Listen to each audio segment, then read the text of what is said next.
Hello everyone, welcome to the WOTV show. I'm sure everyone is really excited about the 3rd anniversary content coming our way. Whether you're interested in the One-Winged Angel or the new Queen of Evasion, or perhaps you have a more refined taste and you are interested in the new global original unit. Whichever way you look at it, there are some really nice things coming up ahead of us. But in the midst of all these good vibes, there is something dangerous on the horizon. Something which is going to change everything.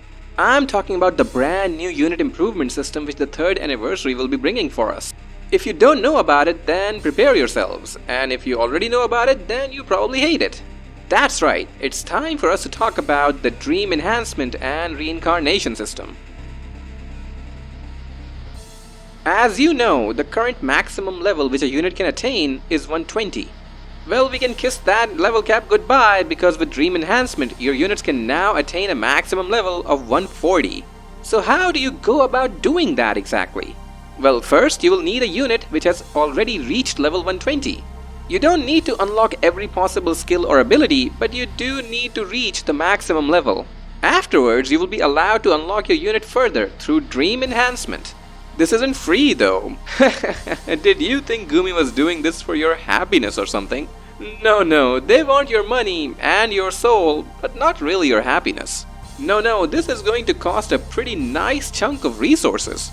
The most important of which is another 120 mind spheres which you will need for your unit. Now let's get this straight.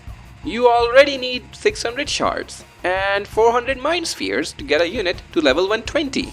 Which already takes considerable effort. How the monkey are you supposed to get another 120 mind spheres? Well, Gumi has thought about that. So they tried to make it a little easier by introducing a new resource. Universal Mind Spheres. Oh my god! You know about all those extra mind spheres you have which you never need? Well, now they finally have a purpose. You can trade in your old extra mind spheres into universal ones which can be used by any units. Only for Dream Enhancement, that is. There are a couple of things to keep in mind though. First, you have to get a unit to level 120 before you can utilize their excess mind spheres. I bet you were thinking of using all those extra little Leela and Balo mind spheres. Well, you have to burn a bunch of resources to get them to level 120 first. How cute of Gumi to make it like that, isn't it? They're just so adorable. The other caveat is that you just can't get a 1-for-1 exchange for Universal Mind Spheres. Here's the exchange rate which you'll have to follow. Not great, most definitely not great, but I guess it's something. You'll also need a brand new resource called Antlers to unlock the Dream Enhancement. Well then, you bit the bullet and spent all those resources. Now what? Well, upon doing so, your unit will get some brand new passive abilities and will now be at level 121. You can now proceed to level up your unit, which will slowly level up those passive abilities as well, and they'll max out when you get to level 140. You'll still need some resources for each level, but they're more easily acquired.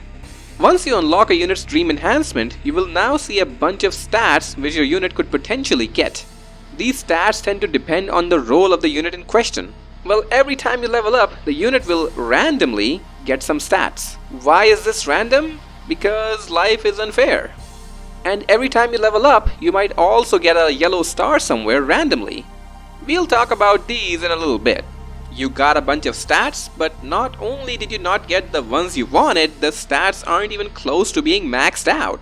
What's going on here? Well, that kinda brings us to the other part of this system. Reincarnation.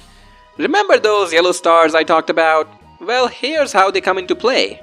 While leveling a unit from 121 to 140, you can acquire up to 3 yellow stars at any point. Although you can utilize reincarnation at any point, you'll want to wait till you get those 3 yellow stars. Trust me on that. Once you have them, you can spend a bunch of resources to reincarnate your unit, which will take them back to level 121. Why in the world would you want to do that? Well, the yellow stars you gained before will now turn into green stars. These will give permanent stat boosts in whichever stats you got green stars in. You see, you can reincarnate as many times as you want. Every time you get 3 yellow stars, you can go back to level 121 and get some green stars. These green stars will accumulate over time as you reincarnate over and over again. There is a limit to how many green stars you can get in each stat, and that kinda depends on your unit and their role. You can keep reincarnating over and over again like some sort of lunatic in attempts to completely maximize the stats of your favorite unit. But that will take an absurd amount of resources and it is really not recommended. I'm sure you might be looking at reincarnation as some kind of creepy demon who wants to hurt you, but just hear me out for a moment. The improvements that you can get through reincarnation are minuscule. If your unit wasn't cutting it before, they won't miraculously become unbeatable after dozens of reincarnations. This is more for a certain kind of people. Someone who really only has one favorite unit they want to give everything to, or for people who have more money than sense, or for people who are just clinically insane. If you aren't in one of those categories, then you can just get your unit to level 140 once, get the passive abilities maxed out and call it a day. If you are someone who wants to see maxed out numbers, well good luck cause you're about to enter RNG hell. Reincarnation ain't cheap either. It costs even more mind spheres and another brand new resource called scrolls. Both the antlers and scrolls are very hard to come by, at least that's how things were and still are over on the JP server. So unless we get a whole lot more of these resources, you have to be very careful in how you decide to spend them.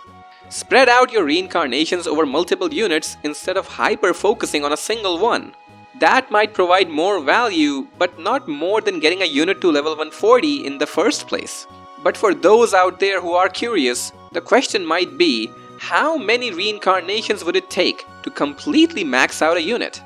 Well, some kind people have done the math and apparently the number is 80 to 84 reincarnations. Here are all the resources you will need to get that far. Like I said, that's for crazy people. Or people with lots and lots of money. Or crazy money people. Don't be crazy, okay? This whole thing might feel a little overwhelming, especially for newer players. My advice is to take things slowly. War of the Visions isn't the kind of game you should be speedrunning through. It takes time to build units and teams and everything. So just take things one at a time and you'll have a much easier time with the game and with this brand new system. Pretty soon, you'll be seeing level 140 units everywhere. So you might want to get used to Dream Enhancement at least a little bit, or you'll risk getting left behind. And there you have it. That's a basic rundown of the system. I think I covered most of the important aspects. Do let me know if I missed something, and if you have any questions, then feel free to ask in the comments. Well, that's all I have for you today. Thank you all for watching, and I'll see you next time. Bye-bye. Coupon. There we go.